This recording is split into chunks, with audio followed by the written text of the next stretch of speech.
شروع کوم د خدای په نوم چې ډېر بخونکی مهربانه دی. کله کله صد د جام کوه صاحبه، کله کله صد د جام کوه صاحبه، کله کله صد د جام کوه صاحبه، ستا عاشق یم په ما پام کوه صاحبه. زه تاثیر چې ستا په مینه سر بایلمه، زه تاثیر چې ستا په مینه سر بایلمه، ته مې هم لږ احترام کوه صاحبه. ډېر ښه. ګرانو کتونکو، عبدالله خان لخوا سلامونه قبول کړئ. څنګه چې تاسو ته پته ده عبدالله خان پاڼه ستاسو دپاره د پښتو خوږژبې شاعرانو نوي نوي شعرونه ریکارډ کوي. هم په دغه سلسله کې نن راغلي ثمرګل کاکاجي صاحب خواته، او هغوی نه به شعرونه به د نه اورو، یو کیسه به مونږ ته وکړي او ډېرې مزېدارې کیسې کوي. نو خپل پروګرام کې هرته هرکلی وم او ډېره مننه کوم چې مونږ لا ټایم راکړو. ها نو اوس زه به چې کوم نن داسې یو خبره وکړم چې لکه یو سړی و عنکبوت کاکا نوم و، هغه لکه ساده سړی و، ساده سړی و، ساده سړی و او کمکړ خو لکه بختي و. نو هغه ته چې کوم نن چا ورته ووایي وی عنکبوت کاکا وی ته چې کوم نن لکه څه کار کوې؟ وی زه خو چې کوم نن خلکو خدمت کوم. وی ښه. نو هغه سره کور سیلی پرته وه. نو هغه چې کوم نن بره ونې ته یو سړی ختلی و، یو هلک ختلی و. نو هغه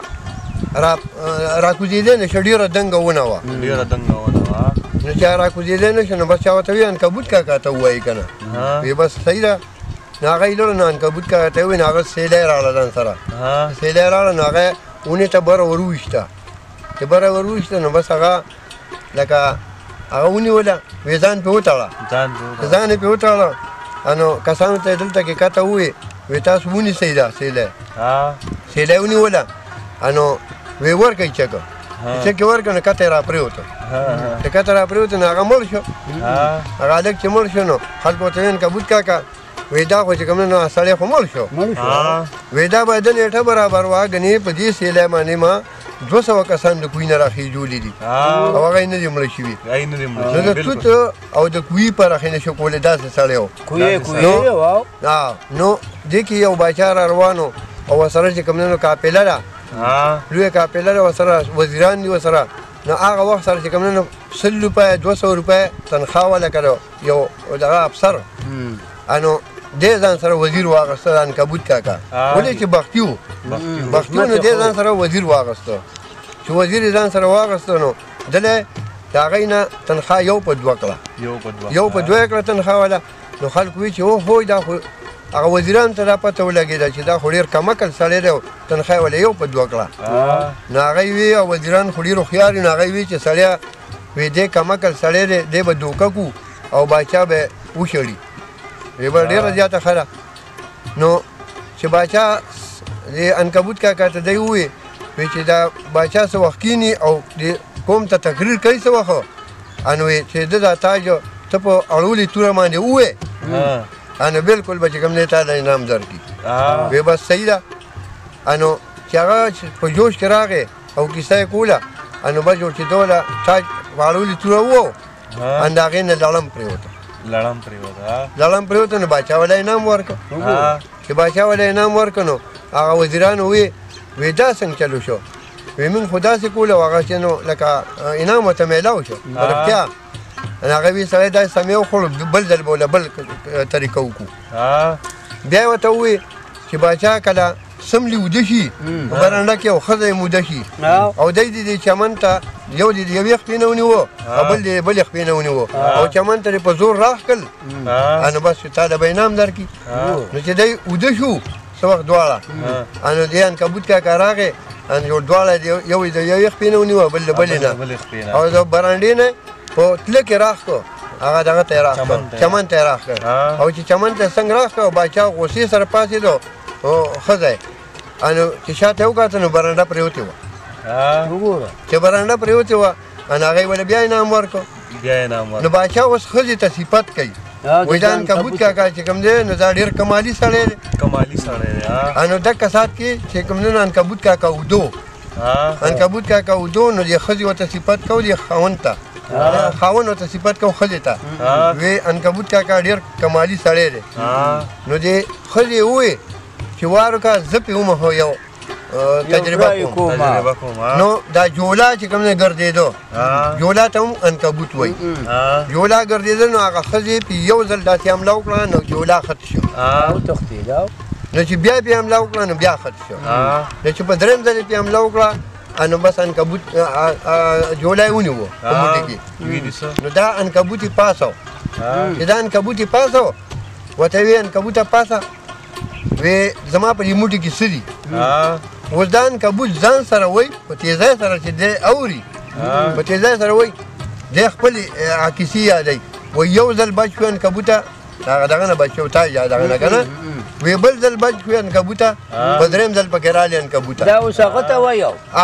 دې وایي ګنې دا ما ته وایي که نه وی په درېیم ځل پکې راغلې عنکبوته نو هغه ښځې एकदम موټی کولاو کړ وی بس صحیح ده بلکل چې زبرګې ځکه چې یو ځل رانه بچ شو او بیا رانه بچ شو او په درېیم ځل پکې راغی نو دې پسې دا یو شعر دی که نه دې پسې دا یو شعر دی ارشاد وایي وایي عقل مه غواړه د خدای نه بخت غواړه عقل مه غواړه د خدای نه بخت غواړه عقلمند سړی نوکر د بختي وا ډېر ښه ډېر ښه دی ډېر کتونکو تاسو د ثمرګل کاکا جي نه کیسه واورېده امید دی تاسو به ترې خوندونه اخیستي وي او دا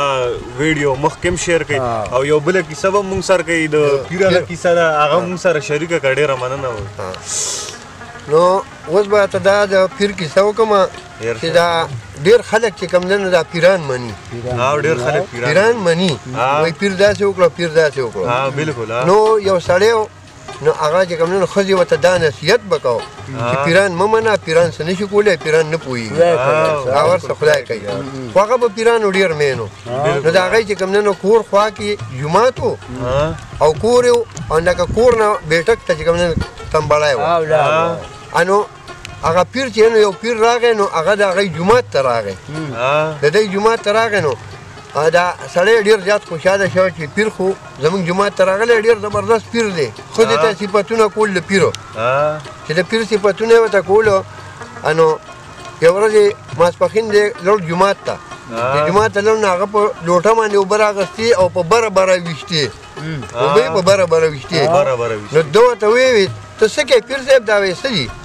وایي دا په هندوستان کې اور لګېدلی دی او هغه اور مړومه دی راغی کور ته او ښځې ته یې صفت وکړو ویې ګوره داسې پیر دی چې په لوټه باندې اوبه دلته ګنولي او په هندوستان کې اور مړی ښځه چې کوم ډېره زیاته هوښیاره وه ښځې ولېږه ورته یې ویې چې داسې کار وکړه چې ته د پیر صاحب نه یو دغه واخله چې ورته وایي چې ډوډۍ درله کوم نو چې په کومه ورځ ورله ډوډۍ کوم چې په هغه ورځ باندې ورله ډوډۍ دا کوم خو یو څیز ورته یاد کړه چې کوم څیز خوښې ده نو هغه به ورله پوه وی به ډېره زیاته ښه ده چې پیر لرلو نو پیر ته یې وی وی بس صاحب زه تا له یو ډوډۍ کومه وی څه یې له پاخه کوم هغه ورته وی ما له مه پخو هېڅ مه پخو بس دغسې زمونږ ستاسو ورورولي ده وی نه نه نه وی بس زه چې پخې خامخا ورځې صبر نه کوي نو یو چرګوړی را سور که او صرف یو چرګوړی به راړي نور څه نه وی به ډېره ښه ده دی راغی او کور یې چې کوم نه ښځې ته ووی وی به دغسې پیر صاحب خو دغسې ووی د چرګوړي وی به ډېره زیاته ښه ده وی پیر صاحب ته ووایه چې په پلانکي وخت باندې راشي وی ښه ماسپښین دې راشي وی بس صحیح ده دې ښځې چې کوم ده نو چرګوړی ښه سور کړو مزېدار او وریجه یې پخه کړه او هغه وریجه یعنې مجمع کې چرګوړه کېښوده او بیا یې پرې وریجه واچوله نو وریجه یې ډک مجمع یې ډکه کړه نو اوس بیټک ته یې راوستو هغې ته تنبړی ده بیټک ته خاونې هغه مېلمه یې کېنو او هغه مجمع واغسته او کېښوده پیر صاحب ته چې پیر صاحب ته یې مجمع کېښوده نو دا ښځه ورته اوسو په هغه پردې د پناه ولاړه ده نو پیر صاحب ورته وایي اوهو دا تا څه چل وکړو وی ما تا ته وایي چې وړوکی چرګوړی سور کړه نو تا وریجې راړې نو دې ښځې وله اواز ورکړه وایي پیر صاحب په هندوستان کې ته اور ښکاري او د چوم وریجو لاندې ته چرګوړی نه ښکاري دې ته دا پته ولګېده چې او اوس چې کوم نه پیران نشته لکه دی د غیبو نه نه ده خبر ده دې وریجو کې چرګوړی پروت دی دا د پیرانو حل دی دا د پیرانو حل دی او خلک پې یقین کوي بلکل یقین صرف په خدای په کار دی په خدای په کار دی بلکل نو